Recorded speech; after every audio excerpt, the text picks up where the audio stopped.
Estamos de regreso en Punto y Contrapunto. Hasta hoy no se ha comprobado que las personas que viven con VIH enfrenten un riesgo mayor que el resto de las poblaciones vulnerables. Sin embargo, las personas con VIH sí enfrentan otro tipo de riesgos, el de la saturación de los sistemas de salud, que puede ocasionar interrupción o rezago en la aplicación de tratamientos o de pruebas. ONUCIDA ha pedido a los gobiernos garantizar el acceso a medicamentos y servicios de salud necesarios para quienes viven con VIH o quienes corren el riesgo de contraerlo. En el informe Los derechos humanos en tiempos de COVID-19, lecciones del VIH, ONUCIDA también señala que la experiencia adquirida con la epidemia del VIH puede aplicarse a la lucha contra el COVID-19. El documento apunta que es necesario combatir todas las formas de estigmatización y discriminación y garantizar el acceso gratuito o con costos accesibles a las pruebas.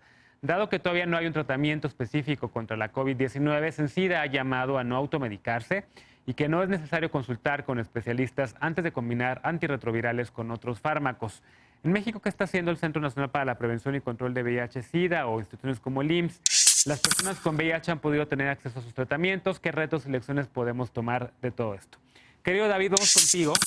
El experto médico del gobierno de Estados Unidos, Anthony Fauci, recientemente comparó la historia del VIH con la historia de esta pandemia nueva y decía, si mal no lo cito, que de la comunidad LGBT se puede aprender mucho de esa pandemia del VIH por la manera en la cual el activismo reaccionó, se enfrentó de una manera valiente a esa pandemia y se movilizó. ¿Cómo estás viendo tú este nexo, digamos, entre la pandemia de la COVID-19 con esa del VIH, que por cierto también tú has sido una pieza fundamental para el cambio de medicamentos en México en ese sentido? Bueno, me parece que en efecto hay muchos aprendizajes que tomar, empezando por lo que tiene que ver con el conocimiento de las condiciones específicas de salud que cada quien tiene, que es algo en lo que el movimiento me parece avanzado mucho, es decir, saber exactamente en qué condiciones se encuentra. Uno de los retos más importantes para los sistemas de salud con este tema, como tú muy bien decías, si bien no hay un nexo directo entre vivir con VIH y una vulnerabilidad mayor que otros grupos con riesgos, la verdad es que la existencia de las comorbilidades sí es un problema y la posibilidad, como también tú muy bien decías, de que haya una saturación de sistemas que haga que se puedan interrumpir tratamientos que son muy importantes para evitar que haya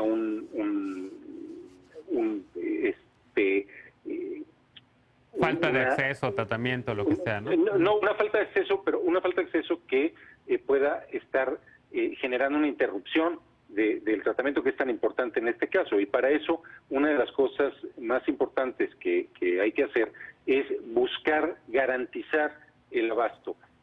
Para eso, uno de los proyectos que se han echado a andar es la existencia de recetas resurtibles, es decir, que sea posible tener durante un periodo largo de tiempo, sin necesidad de acudir a una valoración, ni de que haya una expedición de una nueva receta, como ocurre en los sistemas públicos, que se pueda resurtir el medicamento. Eso es algo que aquí en el IMSS hemos buscado hacer, hemos buscado incrementar además el abasto y hasta el máximo posible evitar que la gente tenga que acudir a centros de salud, que es lo que es algo en lo que hemos estado trabajando. Lo mismo que lo que tiene que ver con los temas de incapacidades, que se puedan obtener incapacidades a distancia, una vez más, para evitar que se acuda a centros de salud y con eso evitar que se propague aún más el contagio de la COVID, ¿no? Claro. Iván, tú también seguro estás en contacto con muchas organizaciones que llevan tema de VIH. Yo hoy hablé con Raúl Caporal de jóvenes positivos y adolescentes y me contaba un poco justo este tema, ¿no? De pues el temor, además de que hay, evidentemente, por la falta de información que hay, aunque hasta ahora no se ha comprobado ningún nexo de que el VIH sea, digamos, un factor de riesgo adicional a la COVID-19, pero sí hay entre las poblaciones LGBT también el tema de que están discriminando, y ahorita le preguntamos también a Mónica sobre ese tema, si han recibido más demandas, porque mucha gente ha tenido que salir del closet, digamos, en su seropositividad, en sus trabajos los están corriendo o no les están dando acceso. ¿Qué has escuchado también tú? Sí, esta es una situación muy grave. Dentro de nuestro trabajo hemos detectado casos que hemos rebotado también con la red de jóvenes positivos, ¿no? Estos dobles closets que se viven dentro de los hogares, sobre todo hacia las juventudes, donde pre-COVID podían salir a sus escuelas, podían salir a sus trabajos y a partir de ahí ir a la clínica Condesa y entonces mantener, digamos, que esa confidencialidad respecto a su estatus seropositivo, ¿no? En este caso, como son jóvenes, por supuesto, están en sus casas, pues no es tan fácil que puedas salir y si sales de temprano, obviamente tus papás se van a enterar. Entonces el problema aquí es que los jóvenes frente a esto prefieren interrumpir su tratamiento antes de hablar sobre eso y la necesidad que tienen. Entonces, ahí justo las organizaciones, la referencia que hacías citando a Estados Unidos, ¿no? Con esto sobre las ONGs y que hemos tenido de alguna manera una experiencia ya previa enfrentando una pandemia que tiene sus particularidades, ¿no? Eso hay que diferenciarlo, no es lo mismo, pero de alguna manera sí tenemos una respuesta y justamente este tipo de casos que estamos poniendo en la mesa, lo que hemos hablado entre diversas organizaciones como LEDECER, como It Gets Better, como la Red de Jóvenes, como la Casa de las Muñecas Tiresias, es que es importante sistematizarlo. A medida de que nosotros vamos reconociendo cuál ha sido el impacto diferenciado y el tipo de casos que se presentan, podemos generar políticas públicas mucho más específicas y mucho más enfocadas. Y entonces ahí el papel de los consejos para prevenir la discriminación también se vuelve vital y estoy seguro que podremos articular de manera conjunta esfuerzos de esa manera, porque algo que ha sido importante para la comunidad LGBTI ha sido las pruebas. Uno necesitamos tener pruebas, necesitamos saber que las personas sepan cuál es su estado de salud para que puedan tomar ya el medicamento. Y eso también es una situación muy interesante porque Sí. cómo vamos a implementar esas pruebas justo cuando hay toda una cuarentena y cómo les vamos a hacer llegar también esos medicamentos. Tenemos que articularnos, tenemos que sistematizar y encontrar una respuesta en conjunto. Claro. En ese sentido, Mónica, ¿has tenido más quejas en CONAPRED por gente que haya sido despedida de su trabajo por revelar su estado serológico? Si has recibido de ese tipo de información, o también de pacientes o personas más bien trans que necesitan alguna terapia hormonal que está siendo interrumpida por el tema de la COVID, o falta de atención en el sector salud o algo.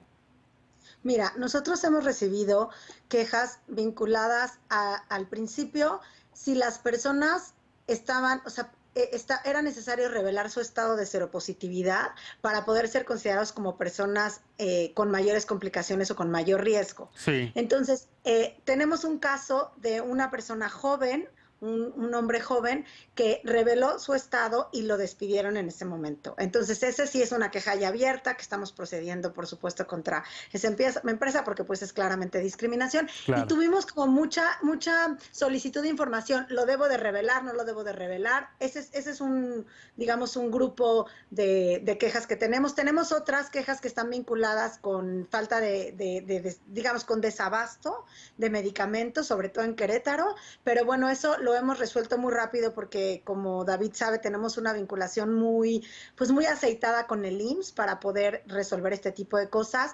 Y un poco lo que dice Iván, lo que nosotros hemos estado también observando y tenemos muchas como solicitudes de información para orientar, tiene que ver con que justamente los jóvenes seropositivos que están viviendo en sus casas donde no han revelado su condición, no pueden resurtir sus recetas, a pesar de que existe este mecanismo muy bueno del IMSS de que pueden ir a resurtir las recetas y puede ir cualquier otra persona, pero no van ellos porque no tienen ningún pretexto para salir, digamos, y tampoco pueden reenviar a alguien. Entonces eso es lo que estamos viendo como en este panorama de qué es lo que está pasando con las personas que viven con VIH. Claro. Jessica, ¿cómo lo ves tú? ¿Qué has escuchado también de las organizaciones que atenden estos temas? ¿Qué estás escuchando? Pues básicamente lo que hemos monitoreado, siento que también es cómo podemos sumar y fortalecer el trabajo que ya está. Ese es uno de los retos. Un poco para ser más estratégicas, por ejemplo, sabemos que las compañeras de Casa de las Muñecas Tiresias, que ya mencionaba Iván, están abriendo un albergue, están también monitoreando la salud de compañeras que están dentro del albergue Paola Buenrostro. Sabemos que las compañeras del CAI están haciendo una campaña que se llama Haciendo Calle. Sabemos que compañeras en Michoacán están también activando con la red de personas trans monitoreando la actividad del Poder Judicial, que es la que también nos convoca, ya que si bien los procesos han sido detenidos y el Poder Judicial no ha definido particularmente cuál es el papel que juega en torno al COVID, todo se ha aplazado hacia el 2 de junio y ha sido una forma en la cual también no hay una interlocución entre la ciudadanía que está esperando una respuesta, ya sea porque por una denuncia que interpuso o porque es una persona que está acusada de un delito.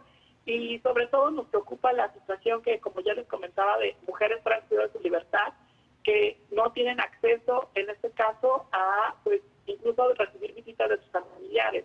Antes fuimos al reclusorio Oriente para hacer un monitoreo de la situación de derechos humanos y nos preocupa que pues no se está respetando la sana distancia, que las autoridades de pronto también no están dando información y lo que hace salir a las familias es ir a buscar información a los centros penitenciarios de los familiares que están en una condena o incluso a veces ni tienen sentencia.